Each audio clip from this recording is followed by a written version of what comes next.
and it sounds almost angelic because of the processing that we have on these vocals, the reverb, the delay, the spreading, the panning that we've done. Gives me chills. What's up, everybody? I am Legend, and today we're going to be widening our vocals. I'll be going over a bit of recording your own vocals, how to lay them out in your song, and which plugins you can use to get a nice professional sound in your finished product. Let's dive in.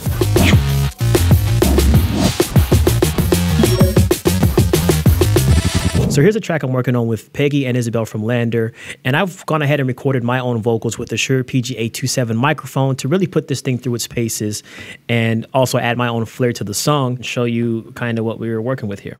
Feel me, but you just won't set it down. You want me, but you're in for one more round. So as you can see, we have some really clean and natural sounding vocals coming from the microphone, which is going to be one of the most important things when processing audio. You want to have good source audio because the better your source audio, the better sounding your vocal processing will be. So widening the vocals is a technique that is used to add depth to vocals in your song, which is a really great way to emphasize a certain part of a song and differentiate it from something like a verse to a chorus. It builds up the song a little bit more. Now, there are different ways to widen vocals. In some cases, you can even just take a vocal, copy it, and paste it here. Like, for instance, this would be a pasted vocal, and then we just take an auto-tuning or pitch correction plugin and then tune our vocals down an octave. One way that I like to do it is to actually record physically the low end and the high end, but I like to stack my vocals in fours. I went ahead and I stacked that high note that's being sung here 4 times. And I panned my vocals 100% to the left, 100% to the right, then 50% to the left, which would be 30, and 50% to the right. That way, we're having these vocals come from all angles. It's kind of like you're creating your own surround sound box. The vocals are going to sound much more full. I stacked the exact same note that is being sung here, the exact same way. There are no variations, but you have to record the vocals 4 times. You can't just copy and paste. It will not have the same effect. Let's listen to it.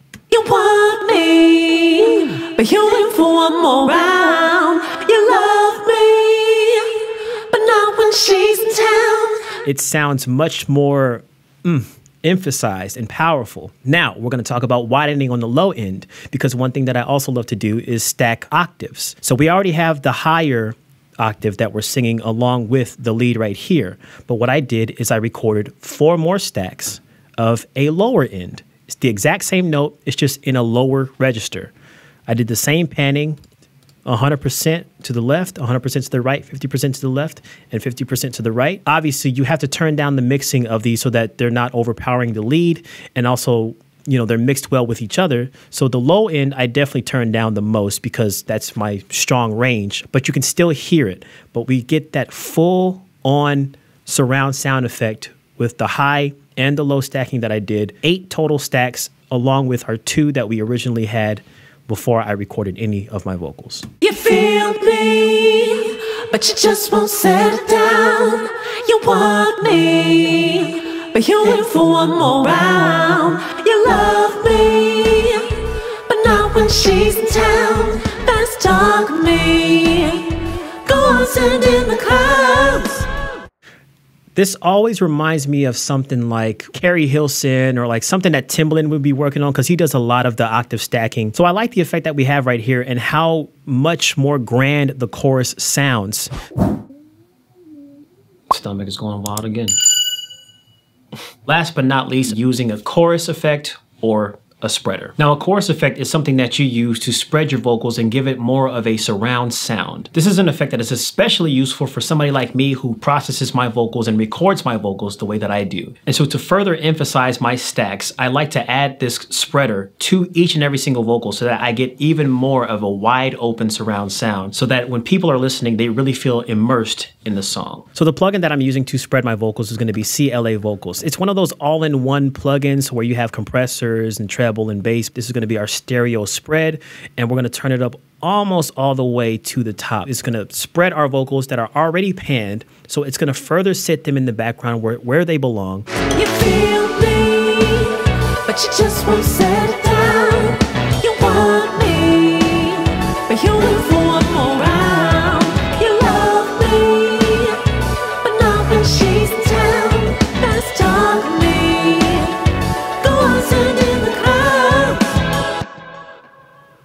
Listen to that echo, that delay at the end. Ooh, totally sounds amazing. And this is one of my top secret tricks that I love to teach people. The vocal stacking is super clutch in this scenario. After our second verse, we have a double chorus. Basically just copied and pasted everything from our first chorus to the second chorus. But you see here, we have many more vocals that I did record. Now, these are going to be oohs that I added to further emphasize a background. And the reason I did this is because when you have a chorus that repeats itself once again, you want to change it up in some way, not just have the same thing repeating over and over. You want to add a little bit of an extra oomph that differentiates the first half of the second chorus from the second half of the second chorus. Maybe it's too much.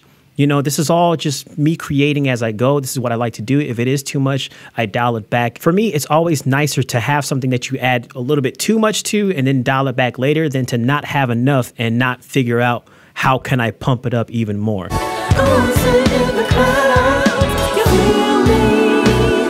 you just won't set it down. You want me, but you ain't for one more round. You love me, but not when she's in town. That's Charlie. Go and sit in the clouds. I'm a sucker for good harmonies. I love harmonies. So I did the same type of vocal recording that I did for our stacks here. I started with a main background ooh. Ooh.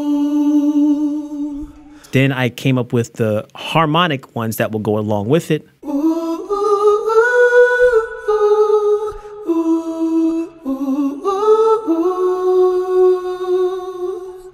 That's a second note, and then I did a fourth note as well. Ooh. And if you play all of them together, ooh, ooh, ooh, it gives a whole new vibe to the second part of the chorus. And that's something that you want to do when you're processing your vocals and when you're recording your vocals. You want to tell a story with the sonics as the listener is listening. You don't want to keep it static the whole time, the same processing the whole time. You have to keep that story going. And that's going to be what really keeps people interested in listening to your song and what makes for a memorable song as well.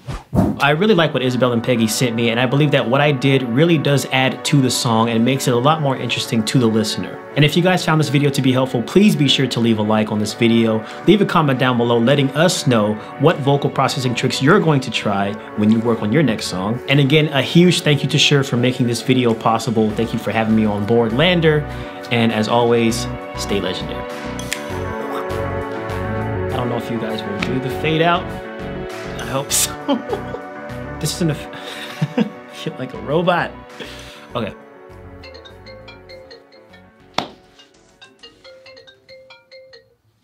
Hello?